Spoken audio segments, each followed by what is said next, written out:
Улица Бауржана Мамушилы появилась в Кызылорде в ноябре 2015 года. Дорога длиной 500 метров и шириной 7 метров, асфальта так и не увидела. Но на расстоянии в полкилометра можно насчитать больше 20 дорожных знаков. Здесь, наверное, около 20 дорожных знаков. Вместо того, чтобы столько устанавливать, лучше бы саму дорогу сделали. У нас такое предложение. Пешеходы жалуются на непролазную грязь и на то, что дети после дождя с трудом добираются до школы и еле как возвращаются домой.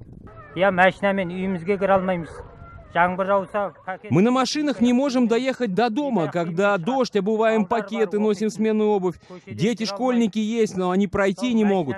Машины не проезжают, люди носят воду и дрова оттуда. Скользко, дожди, грязь до колен.